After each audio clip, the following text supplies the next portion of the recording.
আজকে আমরা কাব্য ভাইয়া ম্যাট্রিক্সের এই যে বক্সটা আছে এটাকে আমরা আনবক্সিং করব এবং দেখব যে এই বক্সের মধ্যে আসলে কি কি আছে। তো প্রথমেই যদি তুমি বক্সটাকে আনবক্সিং করো তাহলে গিফট কার্ড পাবা। এবং এই গিফট কার্ডটা কিসের জন্য তোমরা দেখো, এখানে খুব সুন্দর একটা জার্সির ছবি আছে। এই জার্সিটা তোমাদের জন্যই।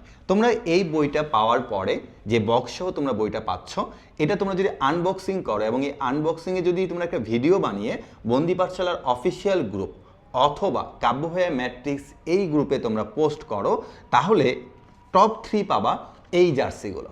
আমরা প্রতি মাসে 10 তারিখ, 20 তারিখ এবং 30 তারিখ এই 3 দিন আমরা টপ 3 নির্বাচন করব। আর তুমি এই বইটা যখনই পাও না কেন, যে কোনো মাসেই তুমি কিন্তু এই কন্টেস্টে অংশগ্রহণ করতে পারবে, কারণ আমাদের এই কন্টেস্টটা কিন্তু বছরব্যাপী। এরপর তুমি একটা ওএমআর বুক পাবা। এই ওএমআর বুকটা তোমাকে হেল্প করবে যে পরীক্ষার হলে তুমি বৃত্ত ভরাট করার যে একটা ফ্লেভার, সেই ফ্লেভারটাই তুমি কিন্তু ঘরে বসে নিতে পারবা।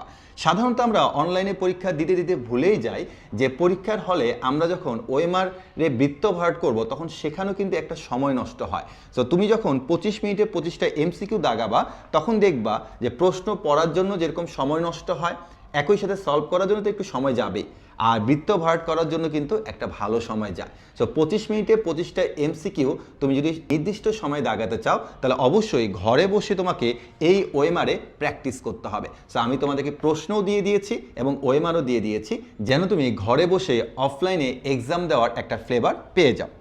এরপরে তুমি সৈকত ভাইয়ের একটা বই পাবা। যেহেতু বইটা আমার কাছে এখনও আসে নাই, সেহেতু আমি এটা দেখাতে পারতেছি না। সৈকত ভাইয়ের তোমরা একটা সূত্র জগৎ বই পেয়ে যাবে। এরপরে তোমরা এখানে 2টা বই পাবা, একটা হচ্ছে প্রথম পত্র এবং একটা হচ্ছে দ্বিতীয় পত্র, এবং এই 2টা বই কিন্তু আলাদা আলাদা কাভারে তোমরা পেয়ে যাচ্ছ। সো এই 2টা বই কিন্তু ফুল সিলেবাসে, প্রথম পত্রে 10টা চ্যাপ্টার এবং দ্বিতীয় পত্রে 10টা চ্যাপ্টার তোমরা এই 2টা বইয়ের মধ্যে পেয়ে যাচ্ছ। তা আমি যদি তোমাকে এই 2টা বইয়ের ভেতরের কন্টেন্ট সম্পর্কে বলি, তাহলে প্রথমেই বলবো 2017 সাল থেকে 2025 সাল পর্যন্ত বোর্ডে আসা যত এমসিকিউ আছে সেগুলোকে টাইপ ভিত্তিকভাবে এই 2টা বইয়ের মধ্যে সাজানো হয়েছে। শুধুমাত্র টাইপ ভিত্তিকভাবে সাজালে তো বাজারে গতানুগতিক বইয়ের মতোই হয়ে যেত। এখানে প্রত্যেকটা টাইপের ব্যাখ্যা আছে এবং এই প্রত্যেকটা টাইপে যদি কোনো শর্টকাট থাকে তাহলে সেই শর্টকাটগুলো খুব সুন্দরভাবে আলোচনা করা হয়েছে। প্রথম পত্র এবং দ্বিতীয় পত্রে যে এতগুলো শর্টকাট আছে, তোমরা কাব্য ভাইয়া ম্যাট্রিক্স বইটা না পড়লে কখনোই জানতে পারবে না।